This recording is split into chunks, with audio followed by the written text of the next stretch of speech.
driving to work and the reception gets a little spotty. Usually I like to do a little bit of learning, but I felt compelled to say a few words. I don't exactly know what's going to come out. This is rather a strange video for a Hasidic Rabbi, at least ostensibly so, to be making, but nonetheless, some of my colleagues have, made their voices heard in various ways about this. And I have been thinking, since yesterday morning about what kind of message I want to give over. And I really don't know, but whatever's going to come out is going to come out. I'm not a Christian. I'm not Catholic. I was baptized in the Catholic Church as a baby, but never practiced. I was never confirmed. Never had any other sacraments within their church. But I was baptized in that church because my father was a member of that church. And I never really had much of a connection there. Never had any feelings there. I remember as a child feeling discomfort around the Catholic Church, around the church part of the Catholic. I remember if my father's aunts or someone passed away, and we'd go to the wake, and they'd always have a big crucifix over the coffin, and then I recall, since my mother's Jewish, if the priest would come in and say some prayers, or a deacon or someone else would come in and say some prayers during the wake, my mother would rush us out of the room. But on the other hand, I remember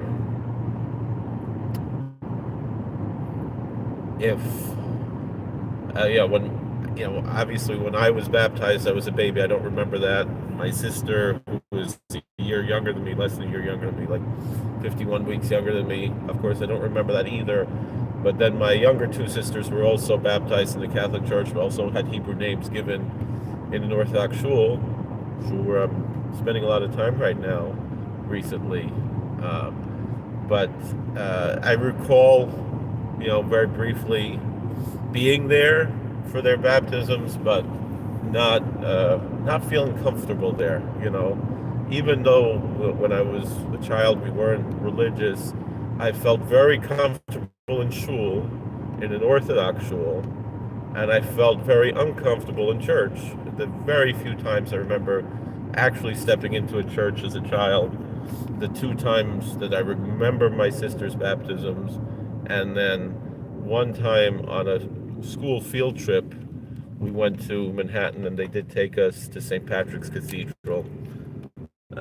I remember that showing me like it was a bust of one of the cardinals, and he had his Vizoi Heistis, the yarmulke they wear. They call it a zakuti, I believe. And she pointed to that, the teacher, and that's all I really remember there, and feeling very uncomfortable visiting such places, knowing I didn't belong there, right? And then once I became frum, if I ever became frum, but once I ostensibly became frum, right? And as I matured in my Judaism, I developed a respect for other religions, personally, in a manner in which a lot of other people might not feel comfortable. I know it offends a lot of people when I discuss this. I might be losing reception. But right now, the same feeling that I felt, when Queen Elizabeth had to do with me per se, other than America has a heritage that's rooted in England, which I might have to end this soon because I know the reception isn't good from here on. But I feel this very profound feeling of Sede Vacante, that the throne is empty.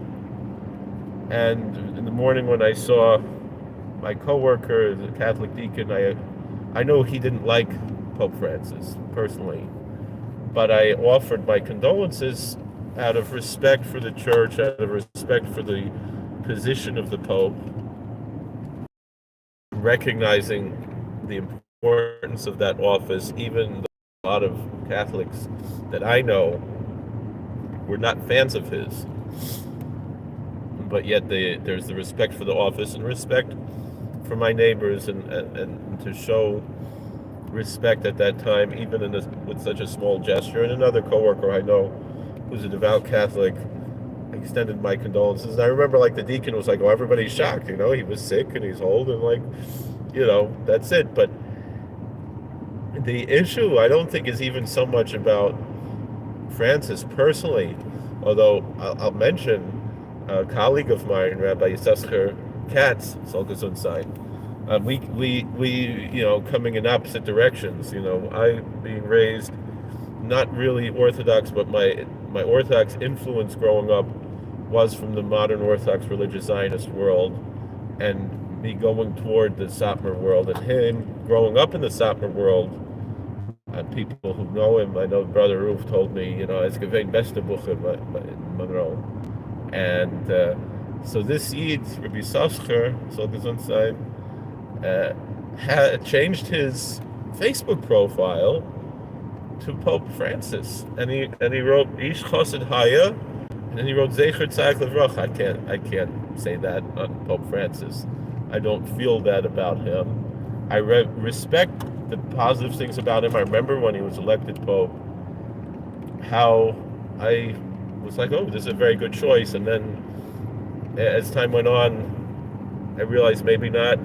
I know the story where Rabbi Gluck, Zol Gesundsein, went to go visit the Pope, and they played some Karbach music and played guitars, and by Edgar Gluck, and then Zol Gesundsein, a tzaddik, Rabbi Edgar Gluck, Hasidic Yid, and he put on his spotting.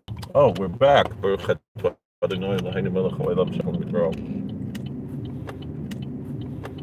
This idea of Sede Vacante, that the throne of Peter is empty, and the fact that Francis died on Isru Chag, which was Easter Monday in the church, which was a united Easter between the East and West, that both the Eastern churches and the Western churches celebrated the same time, and so their movable feast churches celebrated the same time, and so their movable feast calendar is united during this Easter time. Is something I think that might be significant. I don't. His funeral will be on Shabbos. So his funeral will be on Shabbos. So I don't know if it's, he wrote books as a rabbi when he was in Argentina. So obviously he won't be by the Levaya. Obviously he won't be by the Levaya. But the fact that his funeral in Shabbos is significant, because there's some Rishonim who say that nobody knows who wrote Nishmas Kol Chai. Part of our liturgy, we say Shabbos morning, the Sabbath morning liturgy. This is the soul of every living thing blesses the name of the Lord our God. The long praise of God, beautiful. And there are some Rishonim who say that it was Peter who wrote it, because there's Rishonim who say that it was Peter who wrote it, because there's legends that that the Bishop of Rome, who sits in this throne of Peter, is being interred when we Jews will be saying a prayer that we say every week, that some ascribe to Peter, some of our Rishonim. But it is, but you can meditate on that. And so I conclude with Ekod Alapi Vefresh. So, as I say this, and we're looking forward to saying Nishmas on Shabbos, I send my sincere condolences to Pope John Paul. Said that we, the synagogue, are the big brothers in faith, to the church. So I send my condolences to our little brothers and sisters in faith, and I hope and pray that they have proper guidance at this time of turbulence, this time of Sede Vacante, when the throne is empty. One of my Rebbeim, Chacham Bar Tzadok Shlita, he indicates that right now is a time of great turbulence, a time of great Havdalah. He said, similarly in the Christian tradition, they talk about, separating the goats from the sheep and the wheat from the tares, and that coming from a Jewish source originally, even though it's been passed through Avodah Zarah. We all need guidance in this time. We're at a time of great turbulence and change, and let's hope and pray that we've removed the chametz and we'll be able to get up and wash our hands and clean out our bodies inside and outside, and pray and do what we're supposed to do.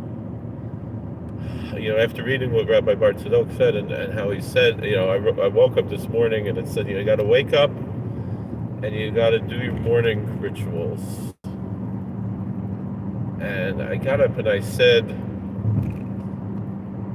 I davened, but when I was, and most of the davening I just said very perfunctly, but the morning brachas, which I usually say rather perfunctly, were very profound to me and very,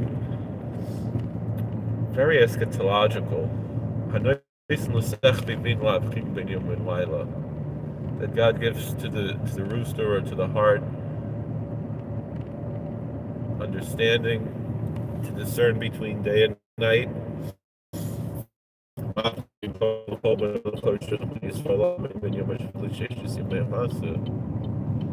koich of havchana, of discernment, and how important discernment is, especially at this time. And the discernment does not necessarily mean, I was listening yesterday to Glenn Beck, and he grew up Catholic and became Mormon, but he went to go visit the Vatican maybe 20 years ago, and he described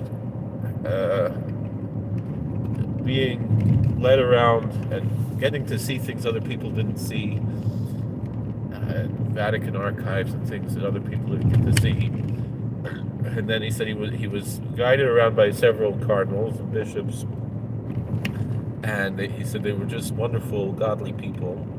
And then a certain man walked in the room. He wouldn't say who it was.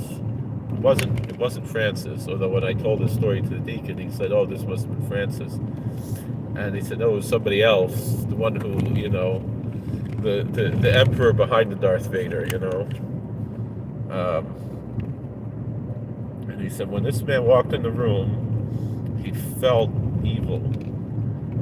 And then the other cardinals were there. He was afraid he was going to offend them or something if he would express what he was feeling. And they said to him, "Oh, you felt that too. You have very, very strong discernment."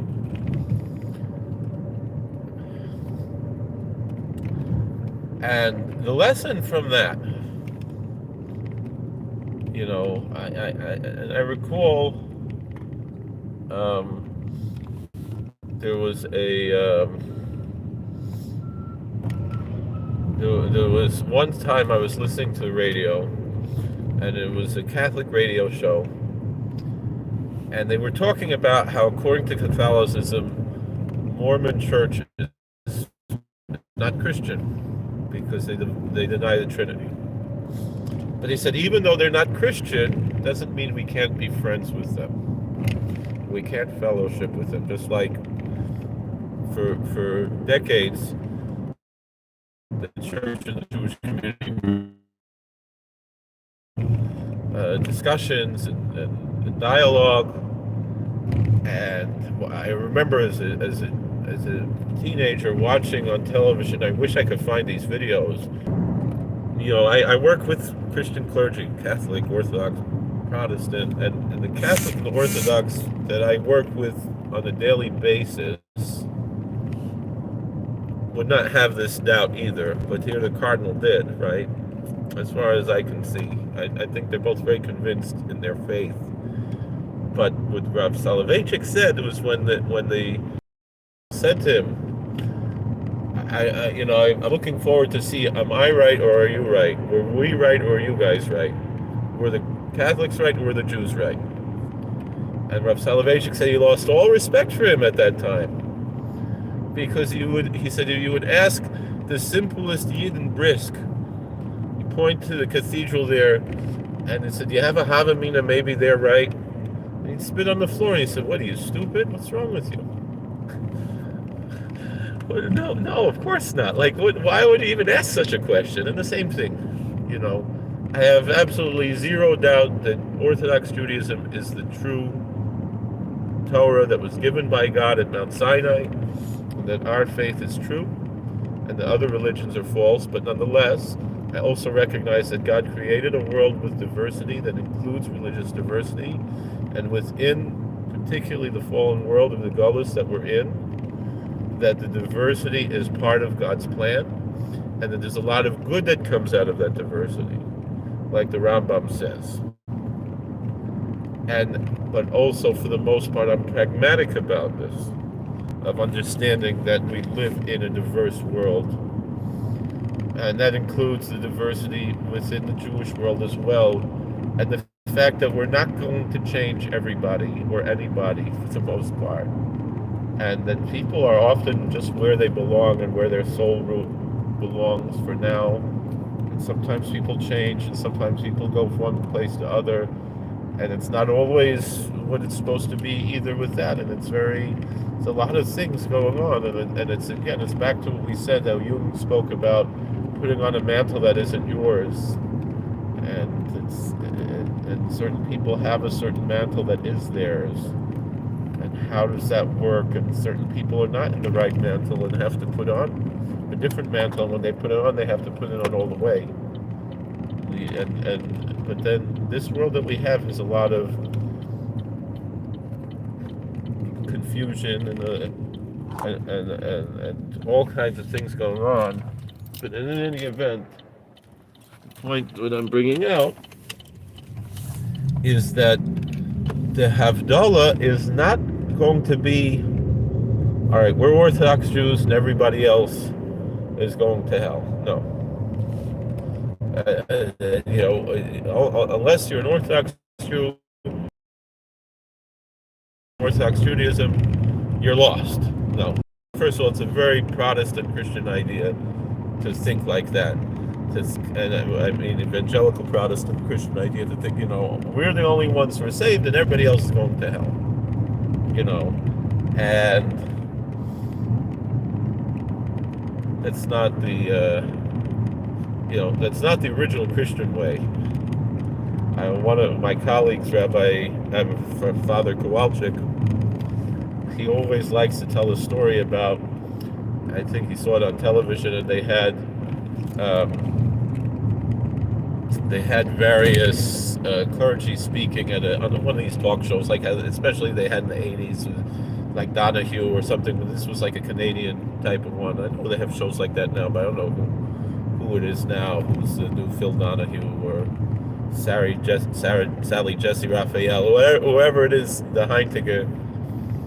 But the Mulliga then in Canada, Ergitz, I don't know, this is a story he told. So he said there was a Baptist preacher, and he got up and he said, if you don't believe what they believe, you're going to hell. So German stood up.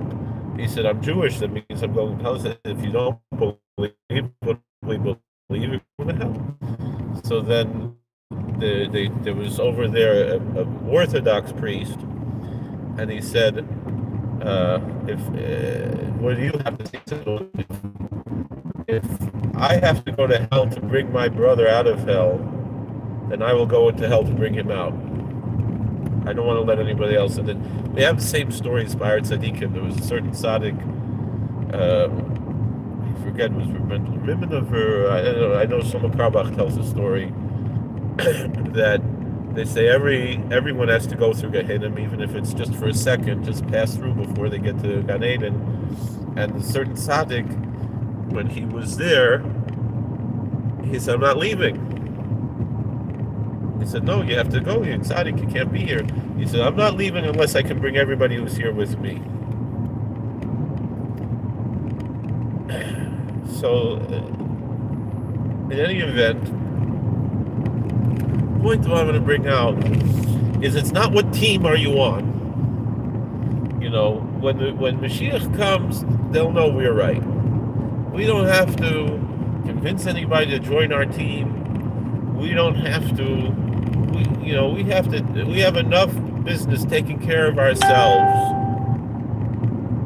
that we don't. We're not able to really be involved with. Rav Shach said he was upset with Koblentzer Rebbe because he made the Noahide movement. Why? Because he said, well, everything is perfect in the Klal Yisrael. We're ready to go and make the whole world B'nai Noach. Not only that, but also it's like Ein Mekabel Gerim Milas Mashiach. Like, if somebody, what Meir Shita said, if somebody believes in Yiddishkeit, really ideally should be a ger.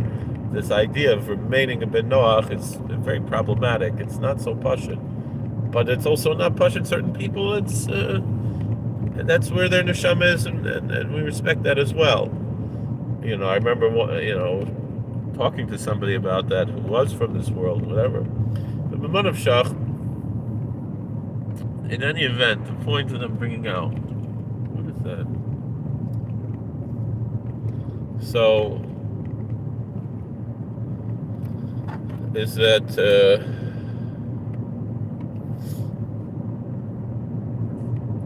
it's not about what team you belong to.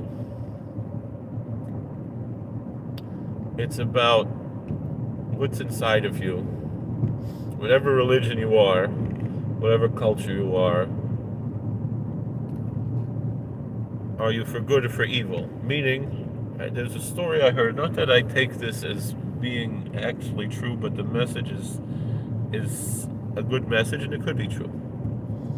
So I remember on the radio, it wasn't a Christian channel, it was like WABC, regular radio talk show, and it was on a Sunday when they have like kind of weird stuff, like the different doctors selling snake oil and stuff. But this was like somebody who was telling a story about NDE and near-death experience, and he said he was an atheist, and he went up to heaven, and an angel was giving him a tour of heaven, and so he realized, I was wrong all these years.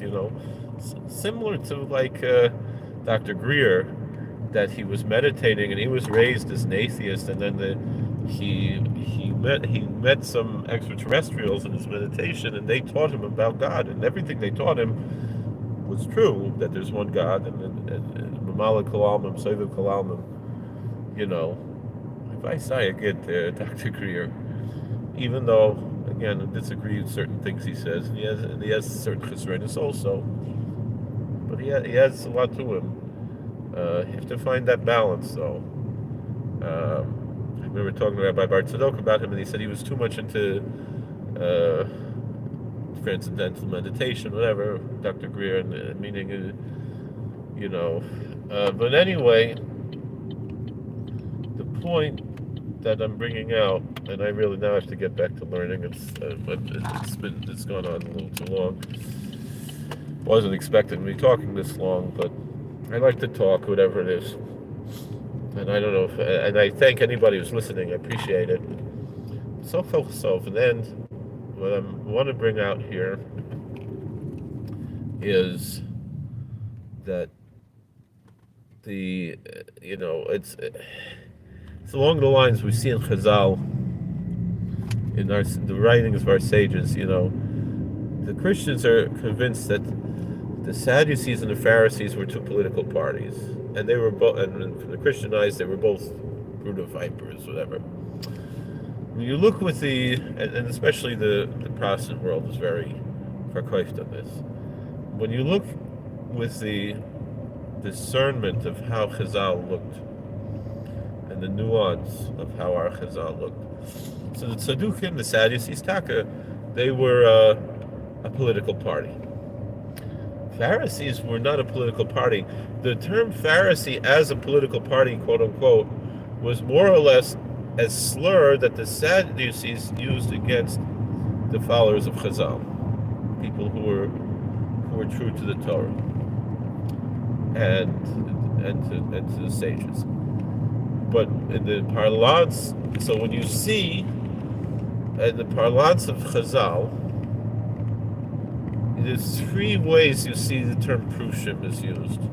One is in the dialogue when the Tzedukim would speak, they would call the followers of Chazal the Prushim, the Pharisees. Another is a certain level of purity, with Pachas Midrash the Prushim. And then finally, which somewhat echoes what you see in the writings of the other religions, is the condemnation that the Chazal make against the Prushim, Makas Prushim in Sota.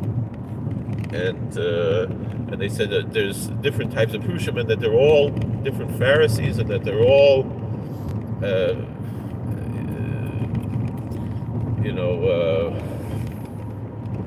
these hypocrites, except the Parish Me'ahava Parish Me'ira, someone who practices abstinence out of love of God or fear of God. Those are the real ones, and the rest are all phonies.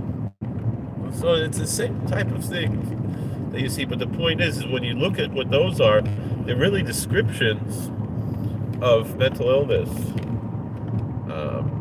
various disorders and so forth. The Chazal understood. But in the end, what I want to bring out here is that even though, it says Benos Tzedukim Ad Sheilchu B'Darch Yisrael, right? Or B'Darch Yavaseyim, the whole thing. That it's not about which party you belong to. Oh, so that was the story.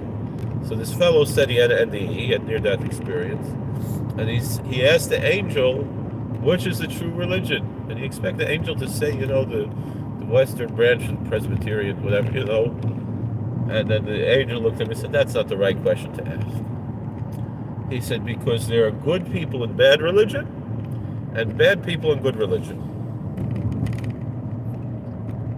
And that's, I think that's the message right now at this time when there is so much change and turmoil and so forth. The question is not what party do you belong to. The question is what's really inside of you. Did you really get rid of the chametz? Maybe you just sold it, or maybe you just declared it bottle, and there's still crumbs here in my car, and it's chametz shavar of a pesach, even though I sprayed something on it. And I know myself, I've got a lot of baggage and a lot of chametz. But I spent Yantiv with a Hasidic Rabbi Lichtenstein, who was inside, and I was looking at his Facebook account from years ago. He had different memes, and there was a turkey who was going for therapy, and the therapist said to him, we all have light parts and dark parts, but we have to find that time of the Havdalah, and eat from the Eitz HaChaim and not eat from the Eitz HaDas. We have to eat from the tree of life, not eat from the tree of knowledge. And so we have to develop that discernment of Hanais and L'Sechri and all the Birkas of Shachar.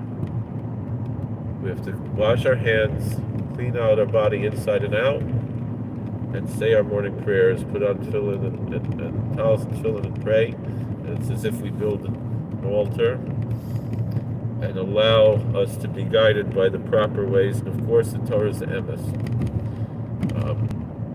We're still in that imperfect world where a lot of people are lost, and so we have to have tolerance, but understand when to have tolerance, when not to have tolerance, when to bend, and when to be rigid. And it's a dance. It's a ballet. It's not easy. But still, again, I extend my condolences to our little brothers and sisters in faith, and I say, and